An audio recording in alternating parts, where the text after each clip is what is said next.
The World Beyond the Headlines lecture series is a collaborative project of the University of Chicago Center for International Studies and the International House Global Voices program.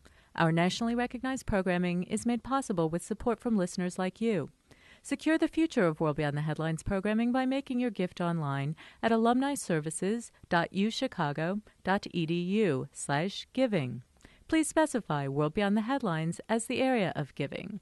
The World Beyond the Headlines lecture series is supported by the McCormick Foundation, the Norman Wade Harris Fund, and generous contributions from listeners like you.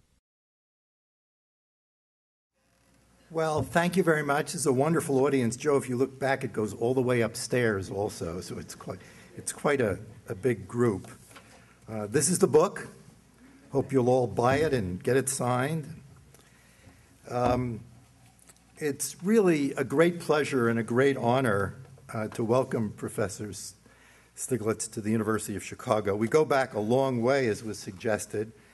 We were colleagues in the same department. We shared graduate students.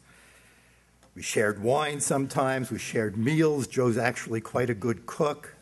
Joe always was not so well organized, so there were times when you'd be over at his house. I remember one dinner party, and I don't know whether you remember this, and just as he was beginning to cook, there was a call from the people who control the electricity, and they said, your bill is overdue. And there were threats that this would close down, but he handled it with great charm and great aplomb, and the check was in the mail, and we had a wonderful dinner. Joe is a remarkable human being, brilliant, formidable, charming, warm, and actually, in Beth's words, Beth will be here later, she's babysitting, irresistible. Post-World War II scene in economics was dominated by three great figures, great economists. Paul Samuelson, who recently passed away, was an undergraduate at the University of Chicago before he continued his education at Harvard. He was Joe's advisor at MIT, where he spent his career. Also from Gary, as is Joe. Milton Friedman, who passed away 2 or 3 years ago, PhD from the University of Chicago, did his great work here. And Kenneth Arrow, who's still with us, and some of his most notable work was in fact done at the University of Chicago when the Coles Foundation was here. Continued at Stanford, short break at Harvard, and is back at Stanford now. All three were Nobel laureates. All three defined the agenda for economics. All three were prodigious in their output of Nobel laureate students. All three had fierce intellects and amazing breadth. They were giants. And all three had enormous influence on how we live, not just economic thought, but economic policy. They really defined an awful lot of what we are today.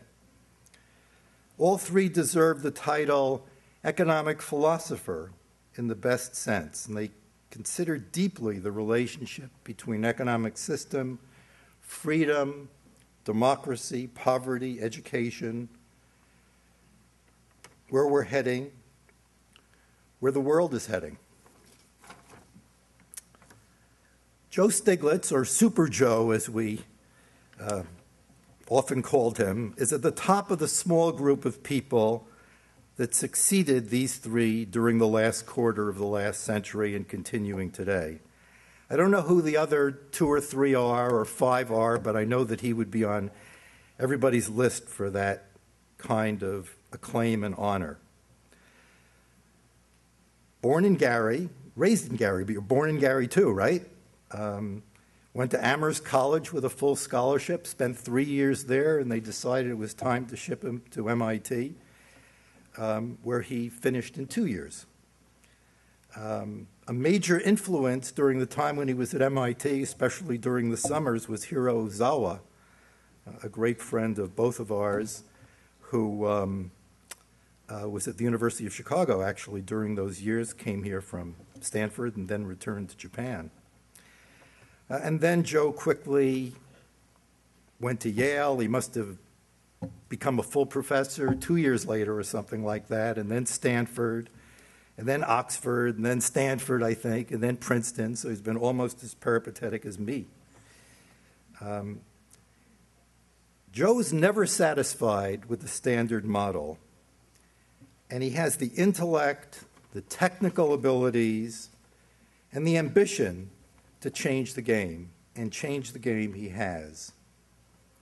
Brilliant, provocative, at a time when one is unsure about the proper role of government, unsure of the way forward, Joe Stiglitz is a voice that must be heard. The indictment is strong. I read a couple of sentences. We have altered not only our institutions, encouraging ever-increased concentration in finance, but the very rules of capitalism. We've announced that for favored institutions, there is to be little or no market discipline. We've created an ersatz capitalism with unclear rules, but with a predictable outcome: future crises, undue risk-taking at the public expense, no matter what the promise of a new regulatory regime, and greater inefficiency. We have lectured about the importance of transparency, but we've given the banks greater scope for manipulating their books. In earlier crises, there was worry about moral hazard, the adverse incentives provided by bailouts. But the magnitude of this crisis has given new meaning to the concept of moral hazard. Big indictment, big program, but Joe's a great optimist, and he has both words about how we got there and some suggestions for how we go forward. Joe.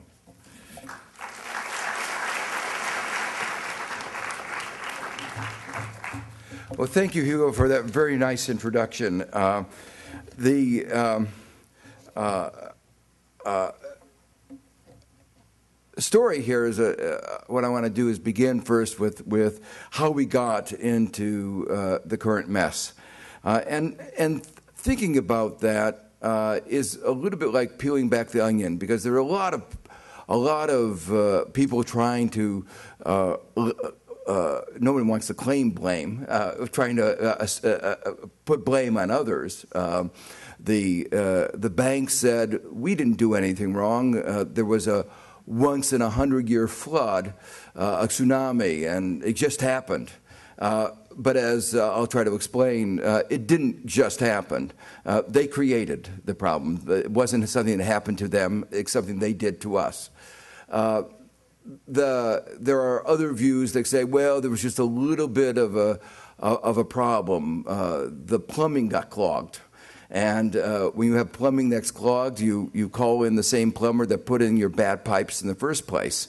And you know that he's going to overcharge you. And you know that he's not going to really fix it, but you have no choice because he's the only one who knows where the kinks in the plumbing are, so you're in a bind. And that's what, in fact, we did. We called in some of the same plumbers, the people who made the same mistakes that created the problems. But the fact is, it's not just a little problem with plumbing where you have to get the plumbing unclogged. One of the themes, the theses of the book is that there is actually something fundamentally wrong. But a number of players played a role: the financial sector, the regulators, and the economist. And part of the task of the book was to try to parse out blame and if you're going to figure out what we ought to do going forward, we have to know what went wrong. And that's why I begin the book by talking about what went wrong. Well, when thinking about it that way, I put blame at the center at the banks. They have finance is very important. I want to make it very clear. I really do think that no well-functioning economy can do without a financial market. And that's why it's so important that they do what they're supposed to do it well. They're supposed to do a couple of things: manage risk, allocate capital, run a payments mechanism, and to do it all low transaction costs. They misallocated capital. Probably no government has ever wasted as much money as America's financial system has wasted in the last few years. The total cost will be in the trillions of dollars. They didn't manage risk. They actually created risk. They created risk in ways that put in jeopardy our entire payments mechanism. And instead of doing all of this at very low transaction costs, the transaction costs were huge. 40% of all corporate profits before the crisis were in the financial sector.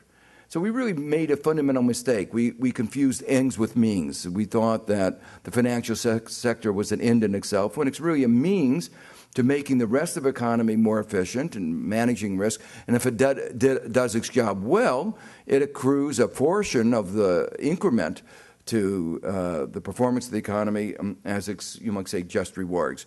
But our financial system didn't do what it was supposed to do, and yet got very well rewarded. Well, that's not the way markets are supposed to behave. And so the natural question that an economist would ask is, why did it perform so badly? And the natural answer to that, an economist answer, is incentives. The one thing economists agree on, I think it's the one thing, I always feel nervous in saying that, is that incentives matter. And if you look at the details of the incentive structures in the financial sector, they had incentives for excessive risk-taking and short-sighted behavior. In the years before the crisis, I was a little bit worried because my analysis of what those incentive structures should have done was that it should lead to all kinds of disasters. And so I was a little worried that we weren't having the disasters that the theory predicted. But now I can feel relieved that, in fact, the economic theory does not have to be rewritten. In fact, they behave the way that incentives said that they should behave. But that doesn't end the inquiry, because you have to ask, why did they have bad incentives? One of the things we pride ourselves about the market economy is that it figures out what are good incentive systems. That's part of the thing that it's supposed to figure out. And yet, it didn't do this. And the question, again, is why? Well, part of the answer to that is an issue that's called broadly corporate governance. 21st century capitalism is very different from 19th century capitalism. In 19th century capitalism, the model that we have in mind is owner-operated firm, where if you own your firm, you make a mistake, you bear the consequence of the mistake. In 21st century capitalism, there's a very big separation between ownership and control. The guys making the decision did very well by what happened. They've walked off with hundreds of millions of dollars. But the shareholders and the bondholders haven't done very well. So economists refer to this as the problem of agency, the fact that those running the firms are running it on behalf of others, and there's not an alignment of interests. Well, all of these problems and some more were in a sense recognized, and in fact, we've had crises, financial crises, over and over and over again. In fact, we've had bailouts over and over again. There's only been a short period in the history of capitalism when there have not been financial crises, and that is the short period, 30, 40 years after the Great Depression, when we adopted strong financial regulations, and the whole world actually avoided, with one or two exceptions, a financial crisis for more than a quarter of a century. But then we forgot history. We forgot what had happened repeatedly over and over again. And so we began the process of stripping away the regulations that had, in fact, protected us. We should have realized the problems that I just described. We should have realized that if banks undertook excessive risk and they failed, there would be consequences for others, and a concept that economists call it externalities. And that's one of the important reasons why you need regulation. But unfortunately, we appointed regulators who didn't believe in regulation. So we were both stripping away regulations, we were not adopting new regulations to reflect the new innovations in the financial markets, and we were appointing regulators who didn't believe in regulations. And again, you have to ask the question, why was that? And there are two answers that come to the fore. One of them is special interest. There are a lot of people making a lot of money out of this new system. And they were wanted to keep it that way. And right now, they want us to go back to the world that we had before the crisis, back to the world of 2007. The financial sector may have invested financial capital on behalf of others very poorly, but they invested their political capital very well.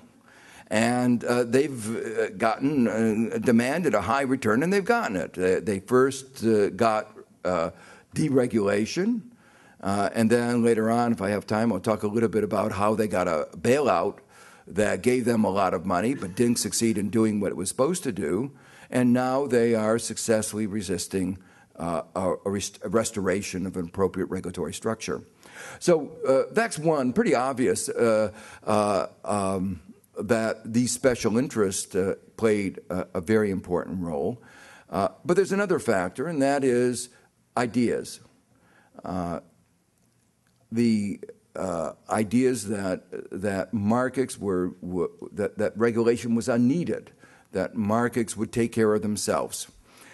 And this is where I think economists have to take some culpability for what has happened, because they help provide the regulators, the politicians, the general populace with a set of ideas that help shape public policy over a long period of time, shape public policy to say that we don't need regulations, we ought to have regulators who don't want, who realize, who are smart enough to realize that we don't need regulation.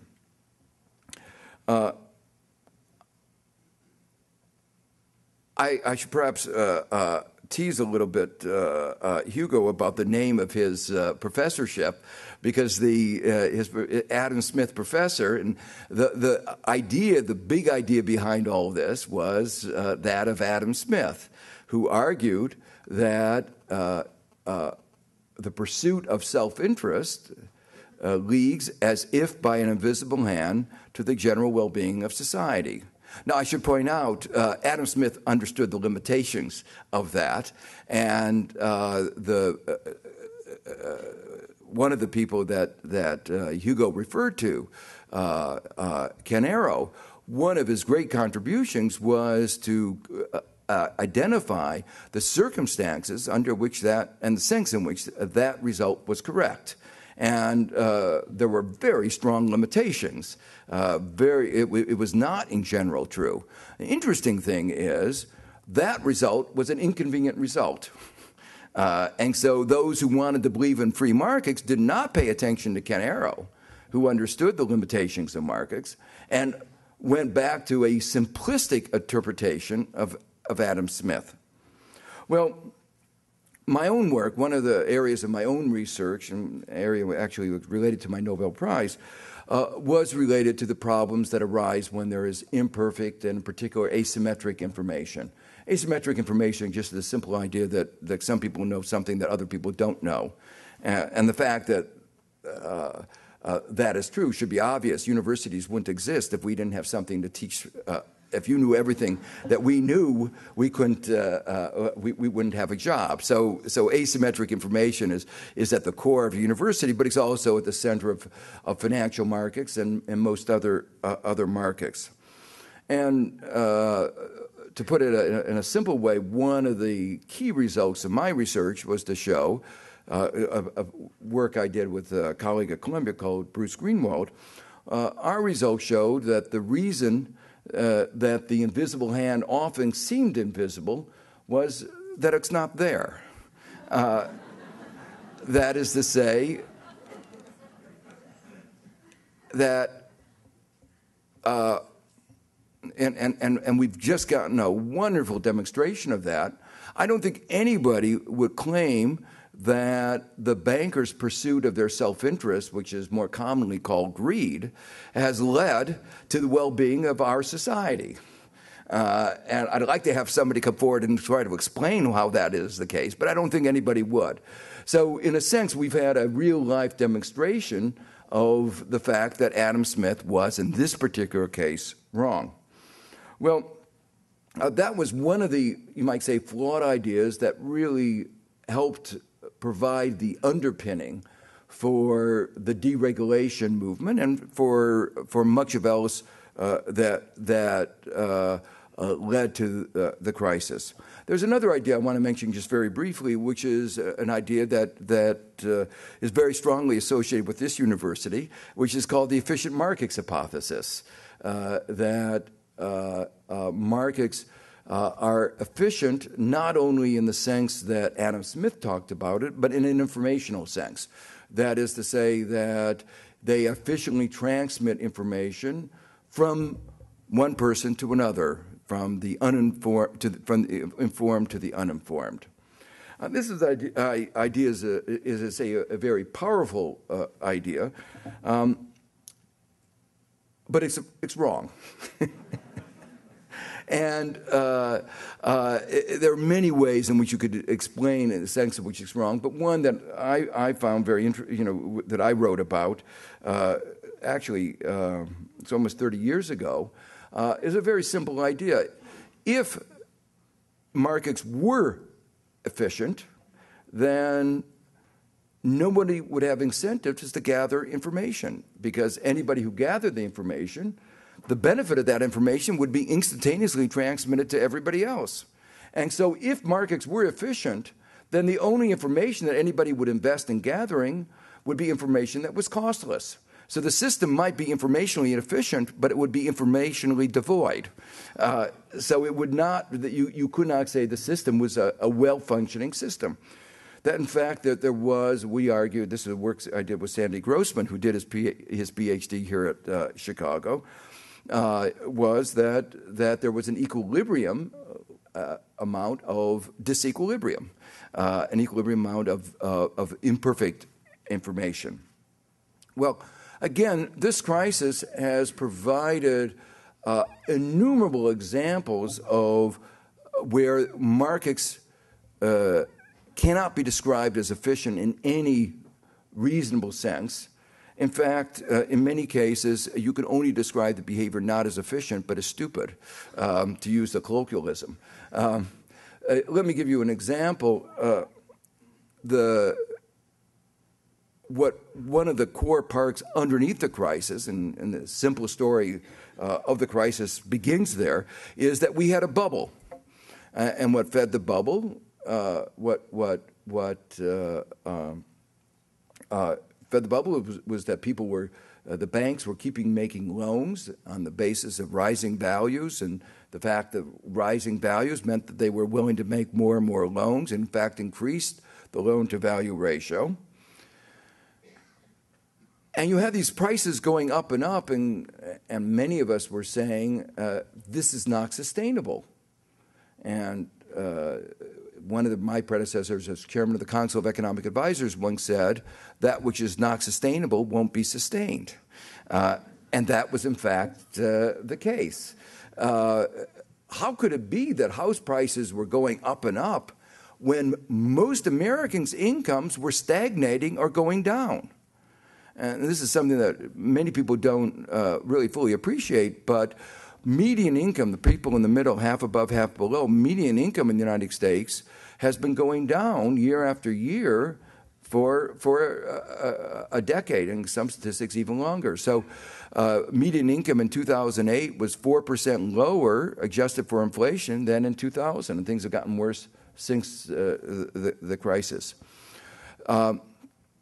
So it was inevitable. You don't have to have a PhD to figure out people can't spend more than 100% of their income in housing. And if housing prices keep going up, there was going to be a problem. Temporarily, we didn't have a problem because interest rates were very low. They were down at 1%. But that historically had never been the case. And we would eventually have house interest rates go up, and when they went up, we would face a serious problem.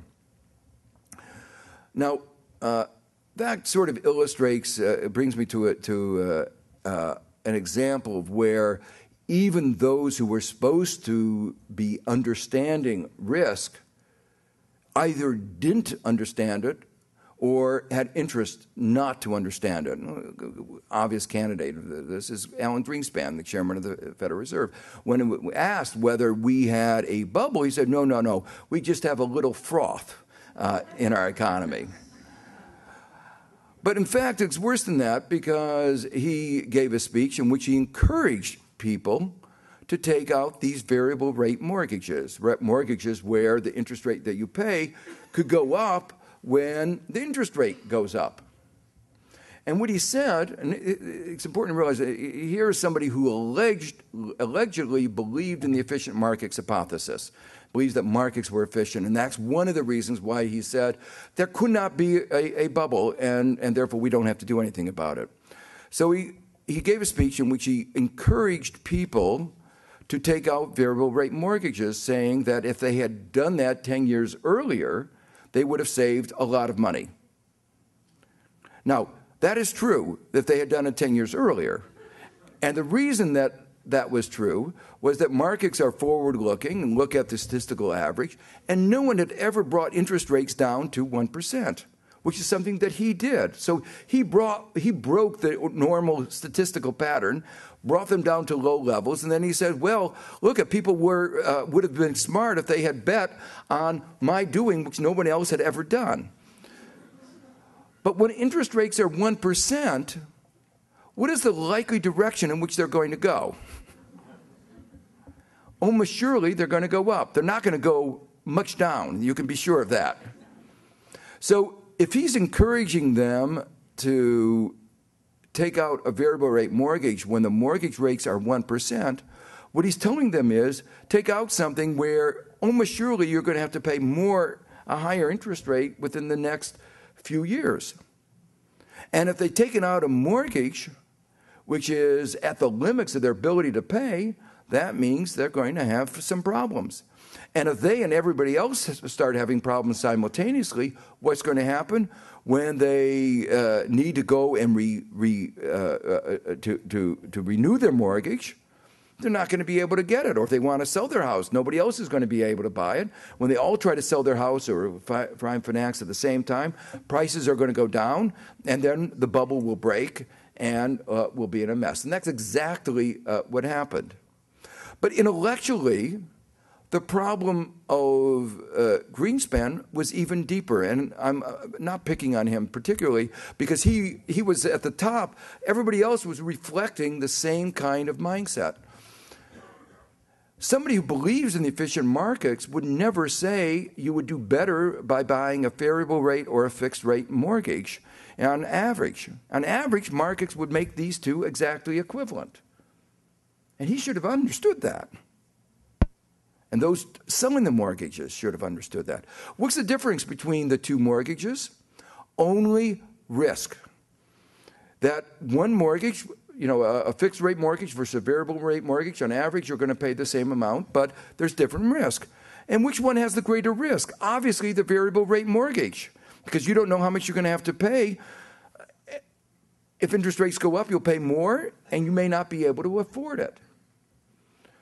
So what's so interesting about this, and why I'm emphasizing it, it shows the kind of cognitive dissonance that was very pervasive in the financial markets. And there were, lots of other stories that I could go through of examples where they really held two contrary positions at the same time. Let me just give you one other example of that. And that's the credit default swaps, the derivatives, these risky, Warren Buffett has called financial weapons of mass destruction, which actually proved to be the case.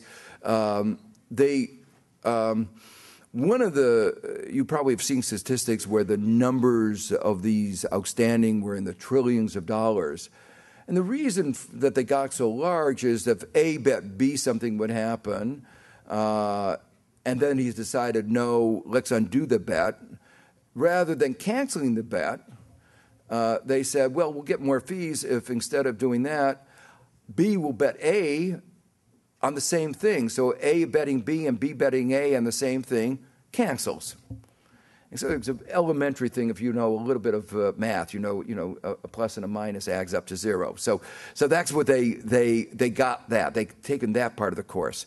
But they had forgotten one part of the economics, which is if A owes B and A goes bankrupt, then A doesn't owe B.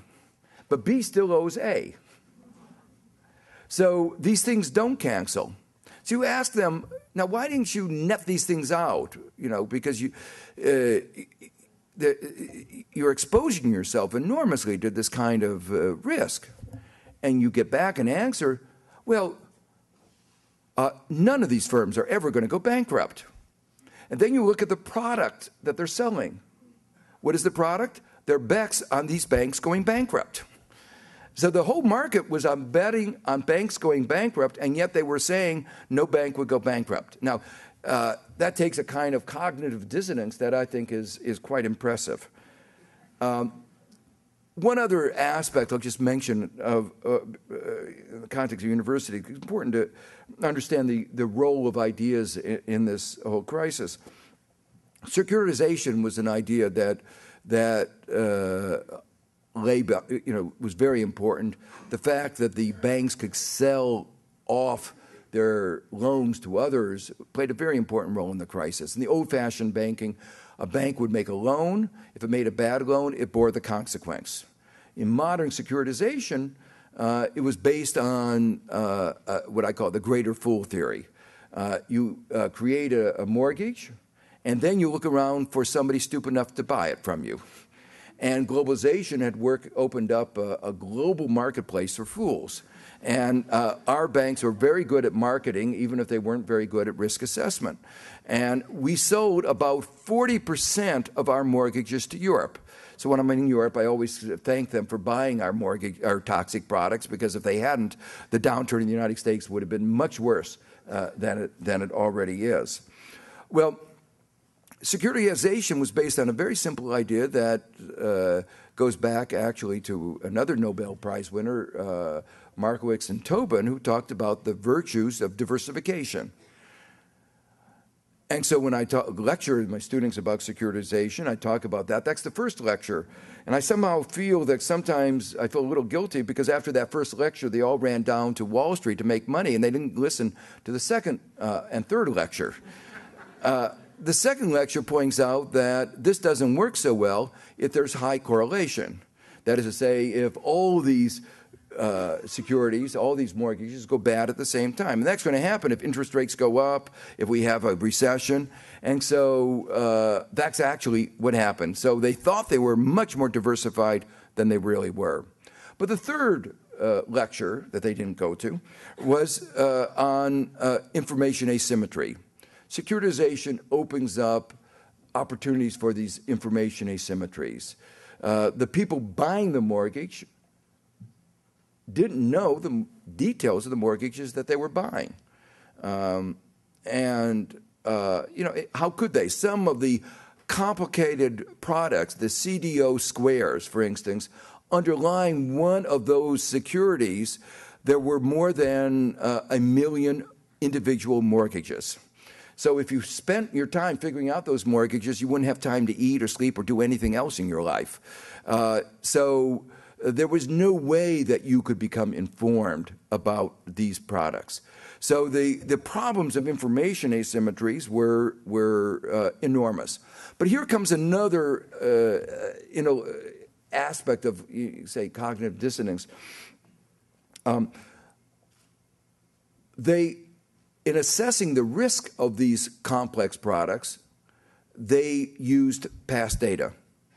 Now, they argued that they had transformed the world. And that was why they deserved such high salaries. But if they had, in fact, transformed the world, then the data of the past 20 years or 10 years was not relevant for these particular securities. So why can you use them? In fact, they had transformed the world, but for the worse. And the data was not relevant because the probabilities of default were much, much higher. If you create mortgages called liar mortgages, where you encourage people to lie about their income and about the value of the properties, of course you're going to get high default rates. If you give loan-to-value ratios of 100%, of course you're going to get high default rates. So they should have understood that the world, that they had changed the world for the worse, and therefore the data that they were using was totally invalid. Well, the reason why I've dwelled on this is that, in fact, these are all examples of how ideas played an important role in the crisis, but there was really a lack of depth of thinking, and unfortunately, much of that problem still persists.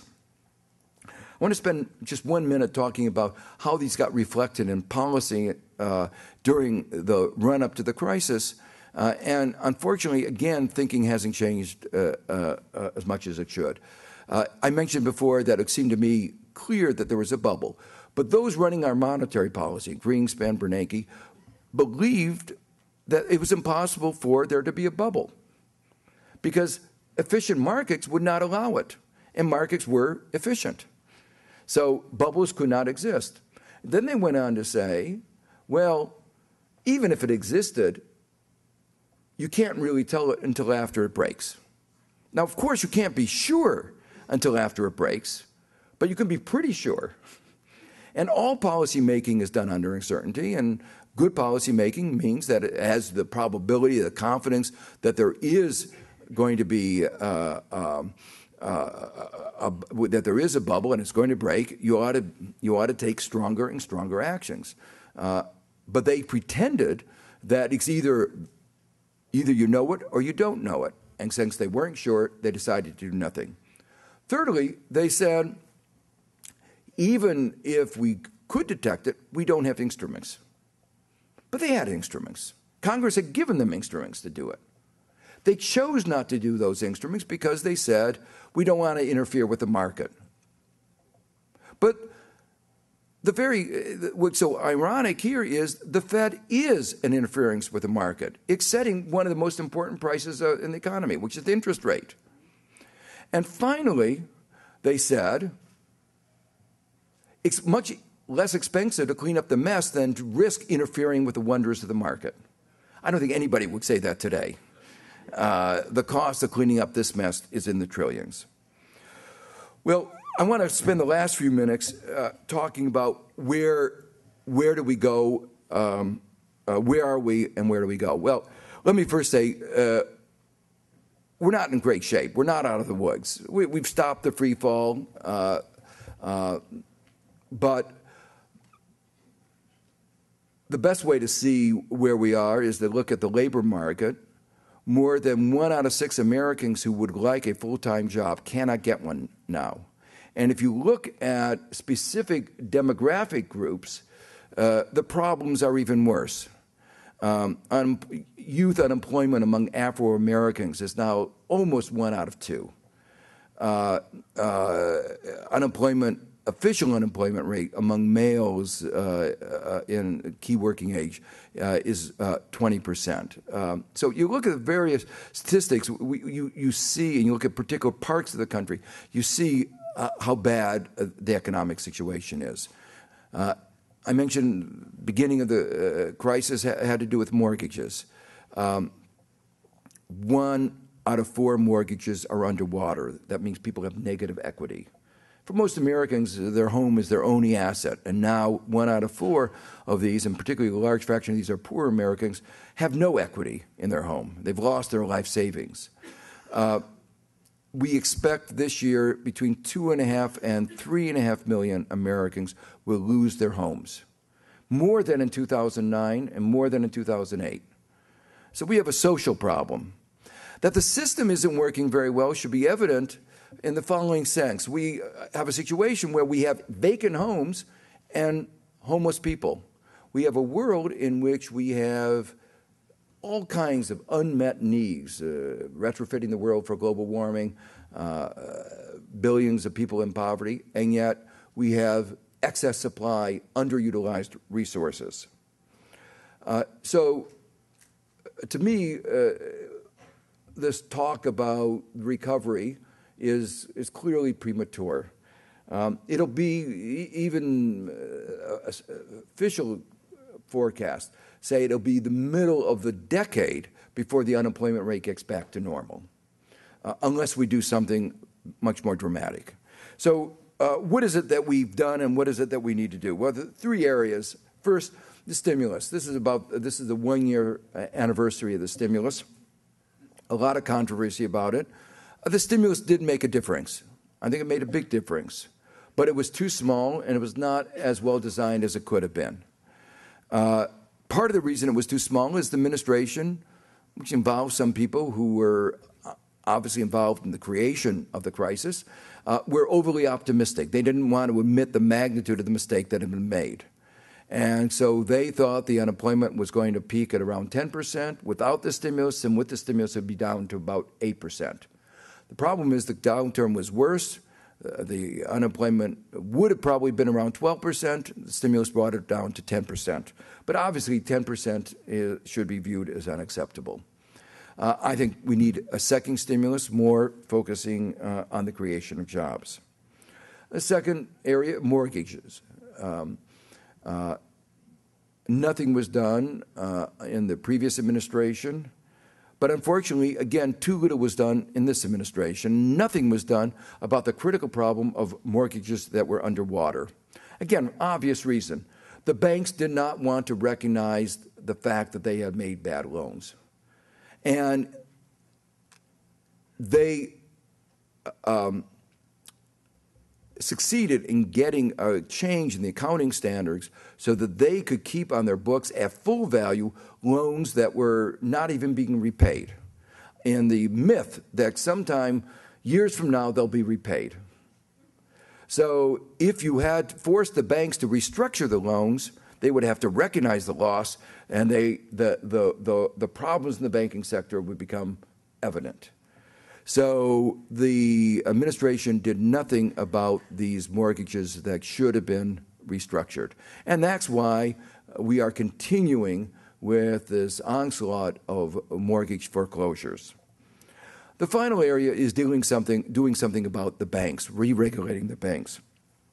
Let me say very clearly, right now the problems are worse in many ways than they were in 2007, because what we did is we pumped money into the big banks, the banks that were too big to fail. We allowed those banks to consolidate, to merge, and so the problems of too big to fail banks has become even worse. Meanwhile, last year alone, we let 140 small banks go bankrupt. And these smaller banks tend to be the banks that actually provide loans to small and medium-sized enterprises, actually fulfill the kinds of functions that we need a financial sector for. Things are worse for another reason, because the problem of moral hazard has become much worse. We almost surely had to bail out the banks, but we didn't have to bail out the bankers, the shareholders, the bondholders.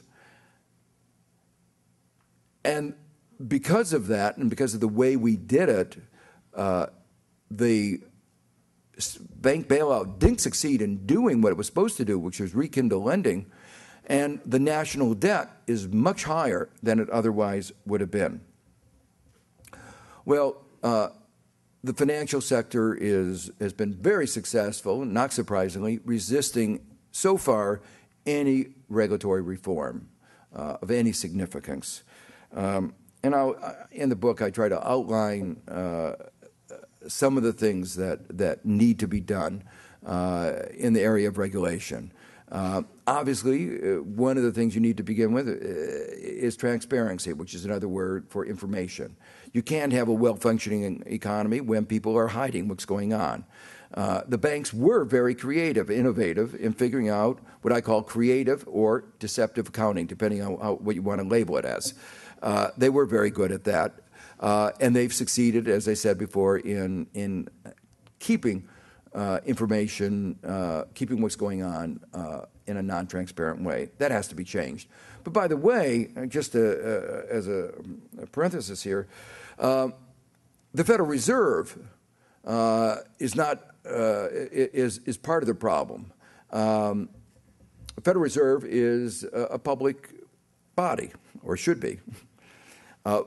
In the aftermath of Nixon Watergate, we passed a very important law called the Freedom of Information Act, which says that citizens have the right to know what government does.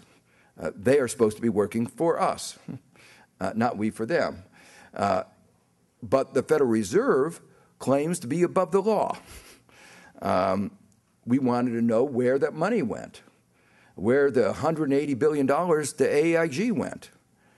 They refused to tell us. Eventually, we found out why, and we found out why they didn't want us to know. The largest single chunk, $13 billion, went to Goldman Sachs. But there are lots of other money that has gone out, and people want to know where it's gone. Well, Bloomberg had to sue to find out where the money was going. It said that you are a public subject to the Freedom of Information Act. Bloomberg won the case in court. And what was the Federal Reserve's response? To turn over the information? No. It was to say, we're still above the law, we're going to challenge you in court, and they've now appealed. So this lack of transparency is not only in the private sector, there are parts of the public sector that are also have a problem. Economists begin by talking about incentives. And unless we change incentives, we aren't going to change behavior. And so we need to change incentives at the individual level. I mentioned that before, but also at the organizational level. And that's why the too big to fail bank is such an important concept. If you're too big to fail, it's a one-sided bet. If you bet and win, you walk off with the profits. If you bet and lose, the taxpayer picks up the tab, as we've seen. And that's why breaking up the too big to fail banks is such a key reform. It won't solve all the problems, and some people have made a criticism and say, well, there are other problems. Yes, there are other problems, but if you don't solve this problem, you are almost surely going to have a problem, another kind of crisis down the road. I don't think we will ever be effective enough in breaking up the too big to fail banks, and that's why I think we need to go beyond that. We have to curtail excessive risk-taking. We have to curtail both the behaviors and the products. So we need to do something about the credit default swaps. I've mentioned those several times. We have to do something about excessive leverage. These are just some of the elements that I describe more fully in the book that need to be done. Some very elementary principles, actually, that are absolutely essential if we are going to feel any confidence that we're not going to have a recurrence of a crisis such as this again. Let me just conclude by making a couple of final observations. The first is this is a global crisis. It has a Made in USA label on it, but we exported our toxic mortgages, and we've now exported our recession. In Europe, things are even more, in some sense, depressed than in the United States in the following sense. After the countries like Greece, Spain, Portugal bailed out their banks and had to bail out the economy to keep it going because of the recession created the financial market, you might have thought that the financial markets might have said, oh, we're sorry, and thank you for saving us. But that's not the response that they've had in the United States or in Europe. In Europe, it's been even worse. They said,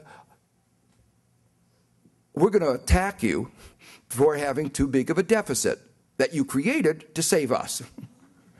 And so Greece, Spain, and Portugal have been under attack. And the result of that is the interest rates are going sky high, and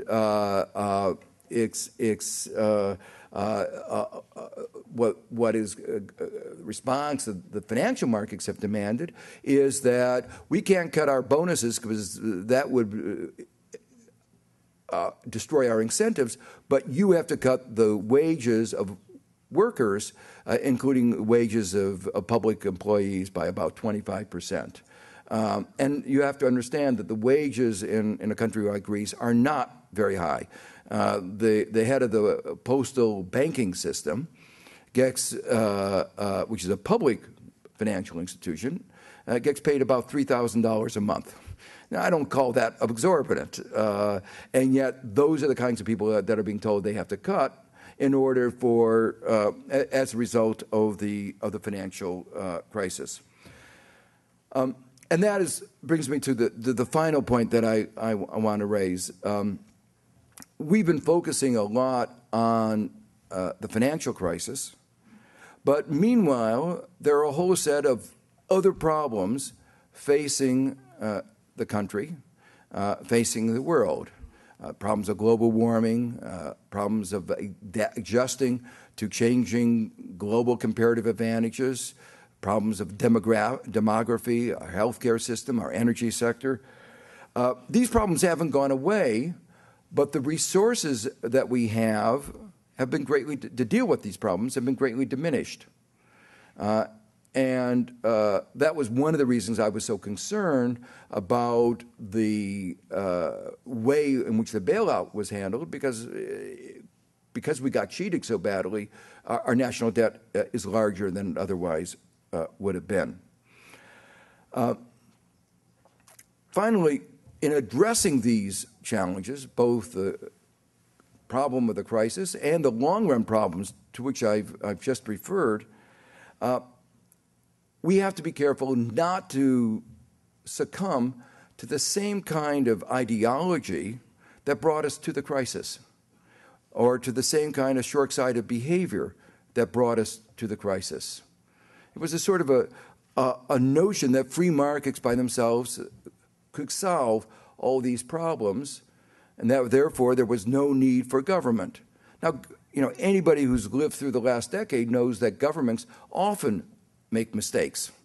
So this is not a question of government being perfect and solving the private sector's problem. But what we know is that private sector alone can't solve the problem. The government sector can't solve the problem. We need a better balance of the market and the government. One that's not driven by ideology, but actually driven in many ways by the results of economic theory over the last 50 years that have highlighted both the limitations of markets and the limitations of government. And so in the hope that the younger generation, particularly who are not wedded to these particular ideologies, get this message, is one of the real reasons I wrote this book. Thank you.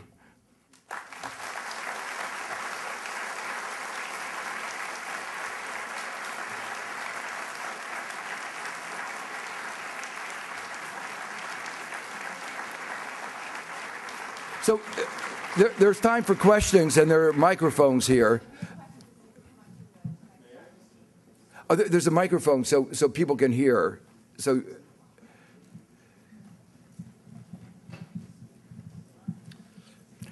I know I'm not supposed to say this. She's supposed to say this, but I'll say it for her. Try to keep your questions short.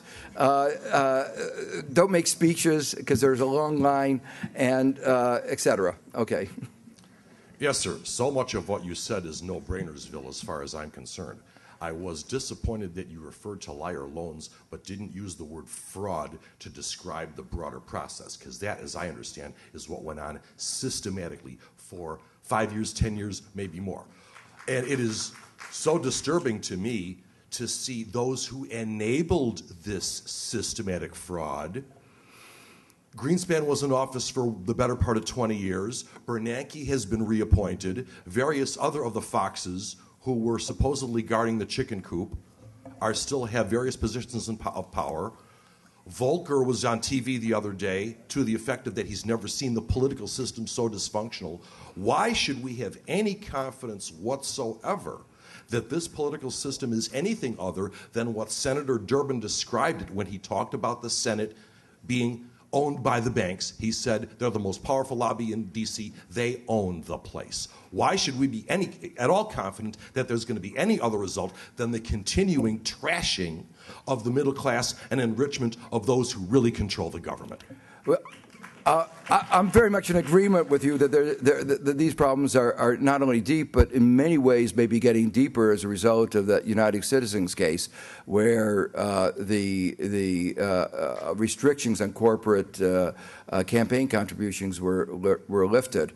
And all I can say on the broader issue is, and something that I emphasized in my book, we aren't going to solve these problems really until we have the political reforms, including campaign reform, that will change the situation from the one where you can say we have the best government you can buy to one that is more democratically accountable. So I'm very sympathetic. Let me just make one comment on the fraud issue, because I think it is important, but I think one should understand these problems would have occurred even without fraud. Fraud has exacerbated the problems, and there is an interesting, for those of you who follow this, there's a very interesting FBI website on tracking the level of fraud, and it's gone up enormously, and they've identified a lot of it. But it's only part of what is going on. The other point I think the issue of fraud raises, and it is a very interesting one, which is everybody understands, for instance, that Bernie Madoff went over the line. What about Goldman? And the point I was going to say is that there are many instances that were with better lawyers who step within the line where the line isn't very clear. And examples are the Goldman Sachs actions where they are both selling a product to somebody and selling a short. That was perfectly legal, but it's one that I think most of us would say is, by its very nature, very deceptive.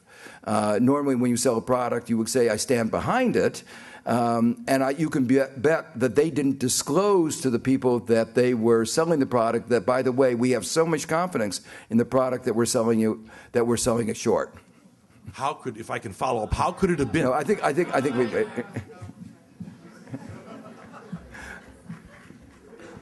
Hi, I'm interested in hearing more about incentives and if banks and everyone in the financial sector was reacting in the same way to the same incentives. How can you explain on the politician side how different politicians reacting differently to the same situation, and how can we shape incentives for politicians to behave in a different or more consistent way?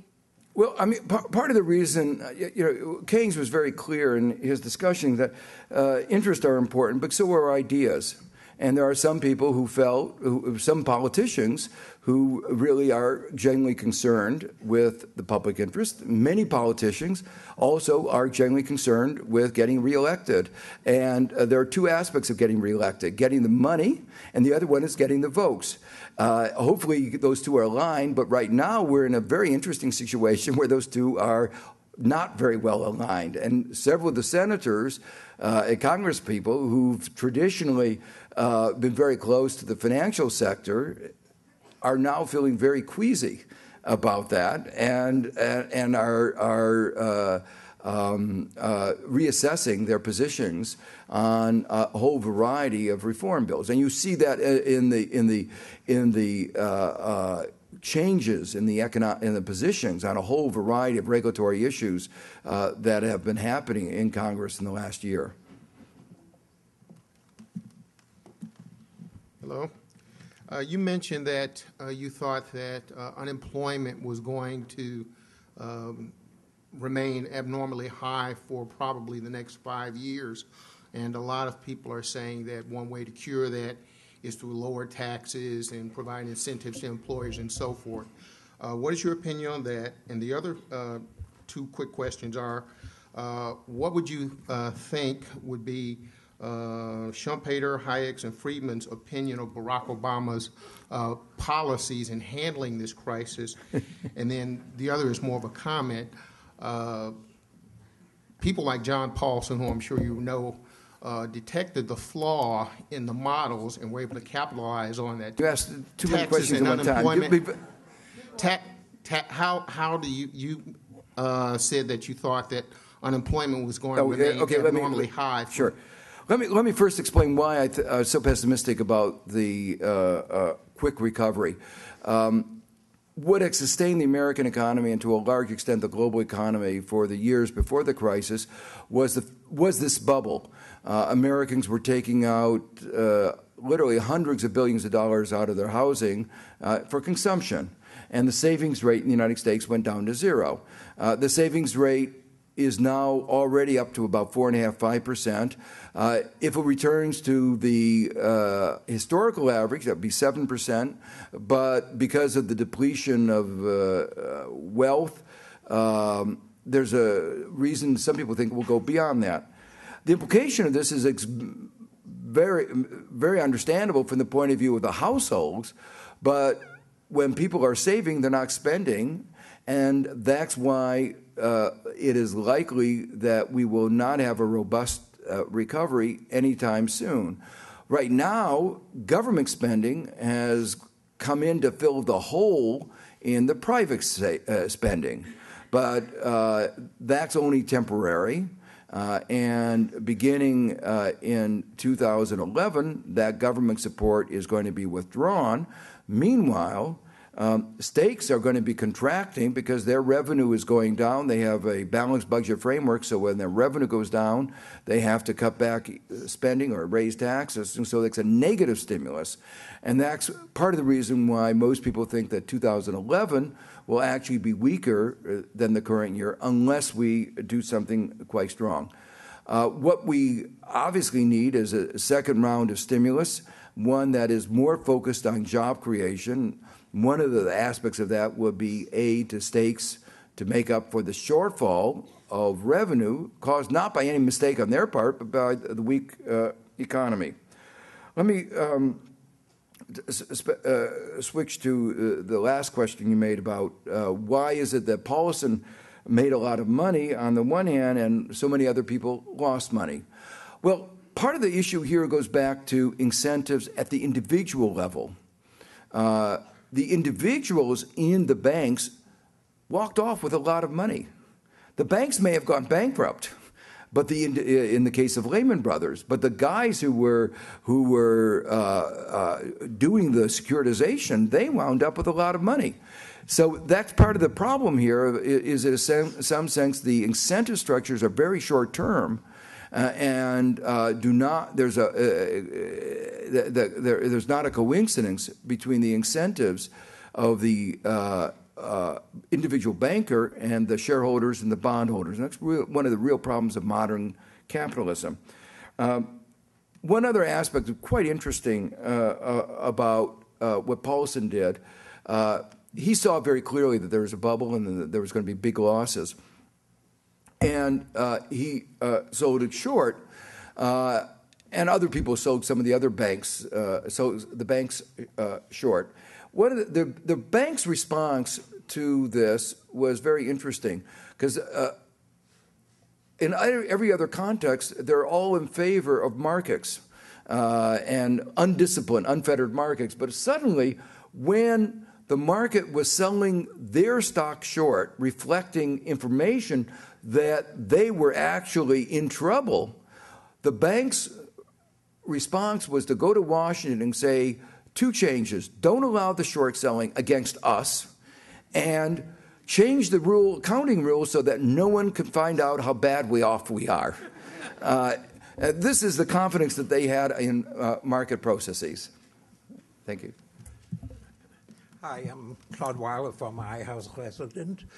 I've been struck recently, especially after the Massachusetts election, and what's being said, that independents have massively started deserting the Democrats, as it were.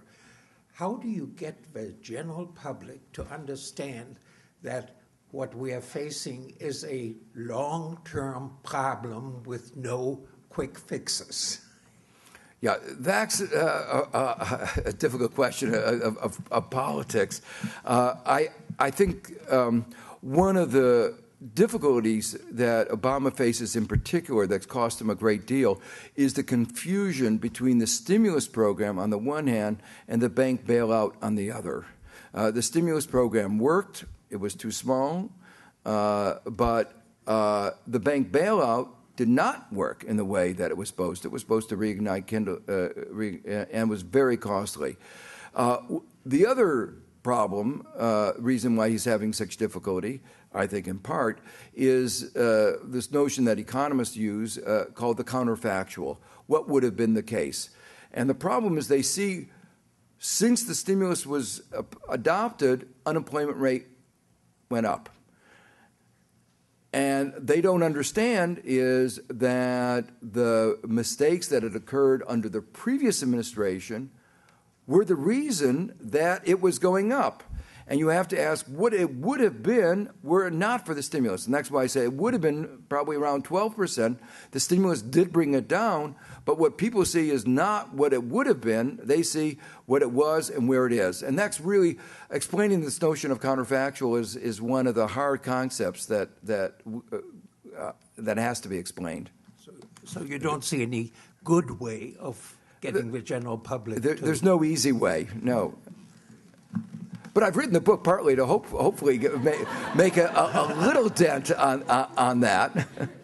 I wonder what you think of an alternative to re-regulation in the form of holding the banks to the bet that they made, having perhaps an aggregator bank or the TARP buying the mortgage-backed securities valued at what the people living in the homes can actually pay, and then modifying the mortgages accordingly. So in principle, nobody would have to be foreclosed on. I say this as an alternative because, and of course, the insolvent banks would have to be auctioned off at their true value to new owners. I say this is an alternative because now there is a great fervor for regulation, but by the time the next bubble comes, that will all be gone. So what really counts is how the moral hazard issue is addressed right now, and marking the mortgage-backed securities to what would be their market value based on what homeowners could pay, and recapitalizing them. Let me just say that there are a number of alternatives. I do think that we do have to do the regulation, but we also have to deal with the mortgages. The proposal that I talk about in the book that I like is what I call a homeowners Chapter 11, which has some similarity to what I think you've just described, which says that anybody who can't repay, ordinary Chapter 11, for those of you who don't know, is a firm that can't pay what it owes, goes into court, and what they do is shareholders lose everything, the bondholders become the new shareholders, and you write down the level of debt. And this would be, my homeowners Chapter 11 would be something very similar to that, and it would reflect the correct market value, which was not the bubble value that we had a few years ago.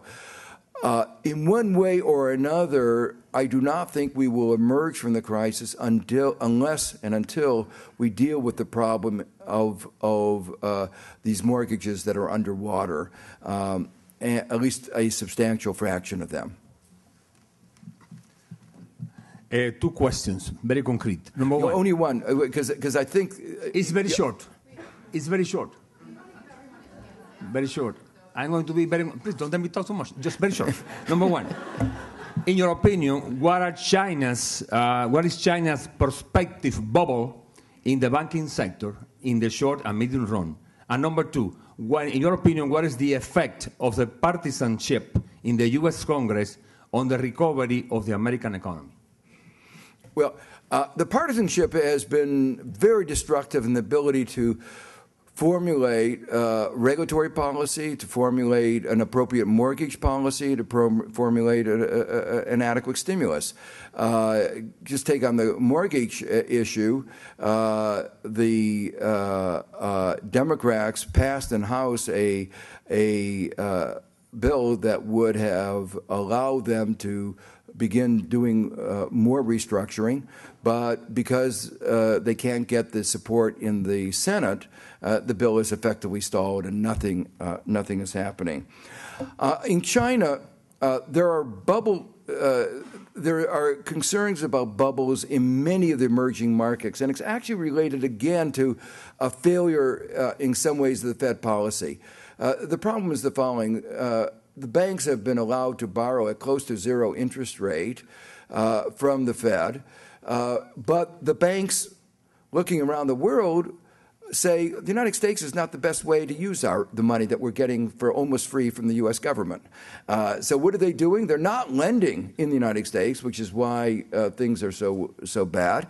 They're looking for around the world for the next bubble, like the last two bubbles, the tech bubble and the housing bubble. And right now, the emerging markets look a lot better prospects. Some countries, like Brazil, have responded by saying, we don't want all this money. We don't want to have a bubble. We've learned the lesson from you. We don't want to go through that same experience. China already has some controls, and there is a little bit of a bubble. Two things about China, though, is its government keeps a little bit better control of its economy so far. It has more instruments. And in terms of fraud, it has other ways of penalizing people for bad behavior. I think we don't want that kind of, but it does have incentive effects. But the second thing is that much of the investment, both in real estate and the stock market in China, is not debt financed. People in China are saving, the China's savings rate is 50%. And so debt financed bubbles are the ones that are particularly dangerous because when they break, they lead to this overhang of debt and the destruction of firms and all kinds of further problems. Thank you. My name is Bill Kovacs. I'm a 64-year-old investment lawyer. I've written literally hundreds of securitizations and thousands of credit default swaps. I'm sure you know that until the last 10, 15 years, the computational power didn't even exist to compute the swap book that a house like Lehman was running. And I'm very familiar with the reform proposals. My observation is that both the economists and the people working on the proposals do not address the role of technology in creating the products that led to the crisis.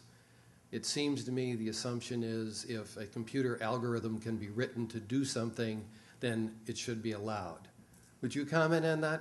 Yeah, I agree with you a lot. In fact, one of the metaphors I use is that, in fact, to a large extent, inside the financial sector, there was a new form of Gosplan. It was a judgment of value not based on computers doing a calculation that no person could really fathom, and therefore no person could really judge the reasonableness of it. And that was particularly true, as I say, the area where people have really understood this is in the valuation of the securities, because the securities were based on these complicated models and with millions of separate mortgages going into them. No person could sit down and do those calculations. And they required a whole variety of technical, probabilistic assumptions. And many of those assumptions were flawed. I talked about the data that went into that.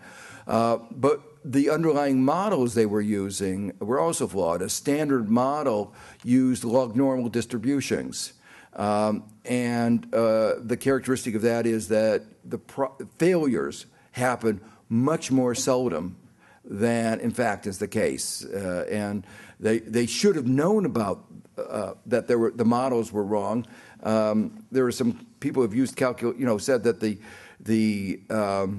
according to the model, the kind of crisis that we had in 1987 would have happened once in the life of the universe. And then we had another crisis in 1998 with long-term capital management, and now we've had a third crisis. So we've had 3 crises in about 30 years that should have happened once in a life or a life of 1 or 2 universes. That tells you something's wrong with the models that are being used. But your question raises, there's a deeper question I think I want to just reflect on. The deeper question is, can you regulate technology if you're talking about the world of ideas? Yeah. What I was going to comment on one other aspect of that, which is the people making the decisions of these, like the heads of Citibank, don't understand the clueless about that. And the question is, how can they make a judgment about what is reasonable or is not, what is a good model or not? And that is, I think, a deep problem in this. Whether I think we can regulate complexity. We can regulate some of these products and talk about how complex they can be. We could actually regulate the extent to, one of the provisions in the House bill is the creation of a Financial Product Safety Commission. And one of the intent of that is to be able to make assessments about whether, in fact, these products are so complex that they shouldn't be marketed. And some countries, the central bank of one of the Asian countries told me that when some of the Wall Street firms came in asking for permission to sell the CDSs in her country, she said, explain it to me. And they couldn't. She said, well, then you can't sell them here. So that may be one solution. Hey, how you doing? I was wondering if this was a zero-sum situation. You mentioned that the demographic inconsistencies in poverty and unemployment, even in the crisis today, and I was wondering how much of the economic bubble growth was based on the exacerbation of that inequality, and do you think that now when everyone's kind of down and even still with some worse than others, as you said, that this is the best time to establish some type of equality, or is inequality inevitable in the system where, like you said, self-interest is synonymous with greed? Yeah. Inequality has played a role in the creation of the crisis. Again, something I talk about, and it was actually something emphasized. I chaired a UN commission on the reform of the economic, the monetary and financial system, and they emphasized it perhaps even more. And the reason is the following. I mentioned before what the reason the economy is weak is that there's a lack of aggregate demand, a lack of demand that keeps the economy going.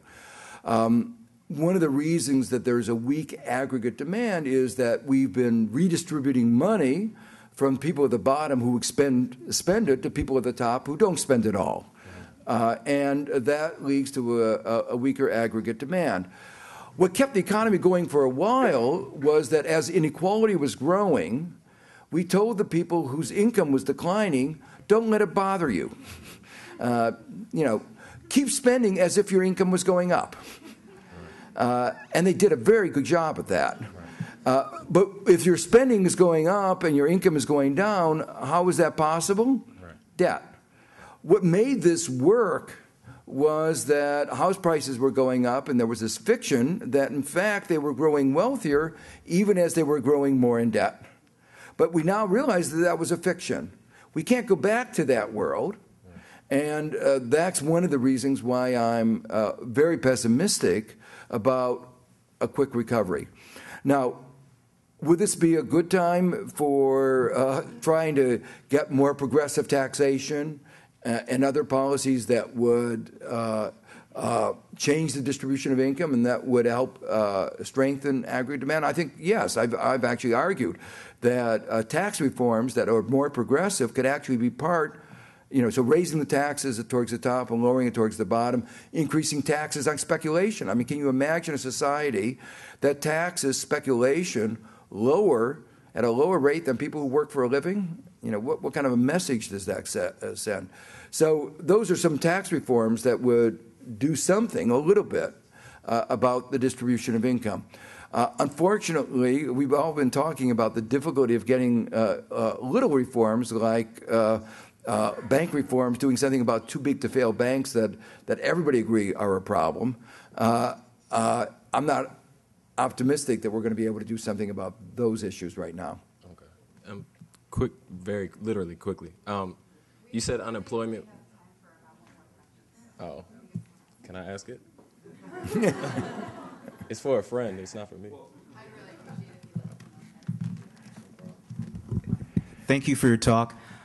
You very eloquently described how the banks, turned on the spigot of credit and to serve these speculative real estate values. Could you also speak to what creates those values?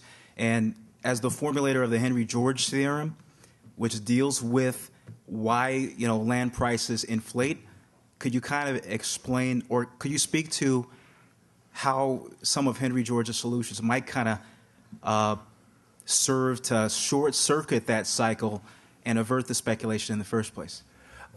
Well, that's a really hard question. I mean, for those of you who don't know, Henry George was one of the great economists at the end of the 19th century, a very progressive person. And he argued that we ought to be taxing he was sensitive to the issue of distortionary taxes, and he said, well, what is the one thing that we can tax that has an elastic supply that won't go away? Well, tax land, because if you tax land, the land can't say, well, I'm not happy about being taxed, I'm going to disappear. There it is. Well, not quite true, because as you know, you create land in Lake Michigan here.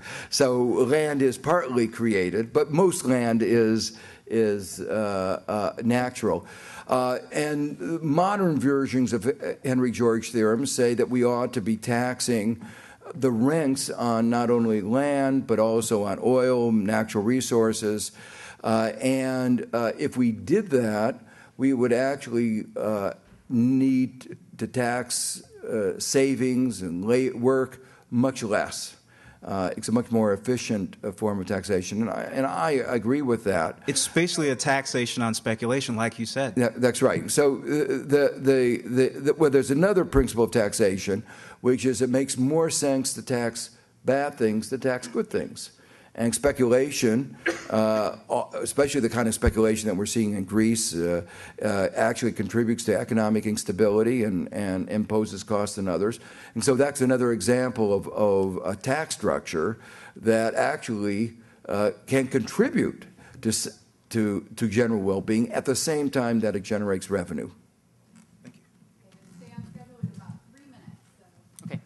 Thank you. You emphasized during the talk a narrative of the crisis based on market failures, on deregulation and unfettered capitalism. However, throughout the talk, you also mentioned flawed monetary policies, regulatory capture, special interests, a flawed institutional framework, and all those seem to suggest an alternative narrative based on government failure rather than market failure. So my question is, how can we have any confidence that all these political economy problems will not completely pollute and ruin any regulatory reform? How can we have any confidence that regulatory reform can ever succeed? Well, there is no way you can have confidence that regulatory reform will succeed, as we know. But we have experience in the past of a successful regulatory regime that worked for over 30 years. The world changed, and we needed a new regulatory form. So the notion that you can't, that we've not had, as I said in my talk, we can't expect a perfect regulatory regime. But we can certainly get a better regulatory regime. And part of the struggle right now, part of the discussion, and we may not succeed in the end, is what kinds of regulatory institutions are least likely to be captured. And part of the fight right now is that those who don't want regulation don't want the creation of institutions that would not be captured. So one of the important institutions that people are talking about, I mentioned very briefly, is the Financial Product Safety Commission. The reason that's so important is it would have on it people who would lose if dangerous products would be produced. Not just people from the financial sector that's producing the products, but the users, the people who are the consuming of these products. And so a change in the regulatory structure of that kind, getting other voices, is likely to have different outcomes. So what we do know is that unfettered markets lead to problems. We do know that some regulations in the past have succeeded in curbing the worst practices. So the question is, are there mild regulations of the kind I've described? And these are not very strict regulations. Antitrust laws are examples of regulations that even most even Adam Smith talked about the dangers of non-competitive behavior. So any economy has rules that have to. You cannot have an economy without rules. And what we're talking about are what are the appropriate rules, and we're in the struggle to try to get the right rules. So.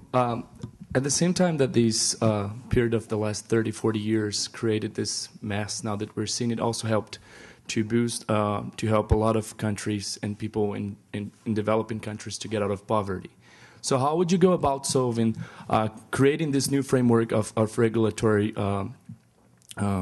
laws so that you would not prevent, or what do you think are the chances, and how would you prevent that the globalization, its developed world discontents would adversely affect globalization and its content developing countries adversely? How would you go about doing that? Well, let me first talk about the general issue is that you're raising is how worried should we be that as we go about adopting regulations that protect us against the kinds of instability, the kinds of bad behavior that we've seen, should we worry about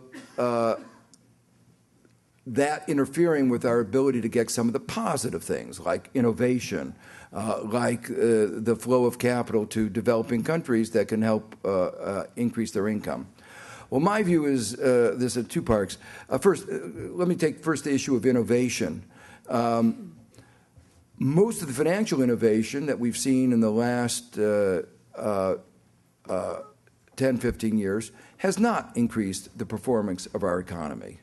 Paul Volcker put it, I think, very forcefully. He said, he wished he could find somebody who was not in the industry that could give a shred of evidence that this financial innovation, so-called financial innovation, had any positive effect on our economy. And I think I agree with him. It's very hard to find any evidence. But the reason, if you have the right regulatory framework, you would channel the creative energy away from the way it's been doing creative accounting that's deceptive, intended to arbitrage taxation, regulation, and so forth, and channel that creative energy to ways that would be more creative.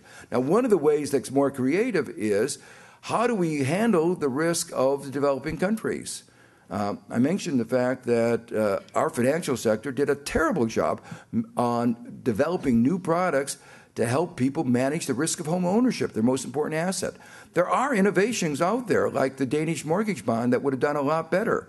But our financial markets resisted a lot of these innovations. And I saw it very clearly when I was on the Council of Economic Advisors, where we tried to come up with some innovations like an inflation index bond to protect people against the risk of inflation. They resisted that. They didn't want us to do that. Why? Because they were interested in transaction costs, fees. And people who bought these inflation index bonds bought them and held them. And if you buy and hold, you don't make money. They don't make money. From the point of view of retirees, it's exactly what we wanted. Well, Another big risk that they have not managed well is the risk of developing countries. Developing countries have been left to bear a risk of exchange rate volatility, interest rate volatility. One of the reasons why over and over again developing countries have had debt crises. And why... It seems to have changed now, no? What? It seems to be the opposite now. I don't know, it should be opposite. It should be. What I'm trying to say is that the financial sector has not solved this problem, and if we get better regulatory frameworks and understand why it has failed so often, we can use that creative energy to reduce these kinds of risks and make sure that more of the money actually goes to enhancing the well-being and the stability of the developing countries rather than creating these recurrent debt crises that have marked the last 30 years and that have required government bailouts time and time again. Thank you. The World Beyond the Headlines lecture series is a collaborative project of the University of Chicago Center for International Studies and the International House Global Voices program. The World Beyond the Headlines series aims to bring scholars and journalists together to consider international news stories and how these stories are covered. As a listener, you have come to rely on this program for in-depth analysis of major issues facing our country and our world. But we can only continue our nationally recognized coverage with support from you. Secure the future of World Beyond the Headlines programming by making your gift online at alumniservices.uchicago.edu/giving. Please specify World Beyond the Headlines as the area of giving. The World Beyond the Headlines series is supported by the McCormick Foundation, the Norman Wade Harris Fund, and from generous contributions from listeners like you.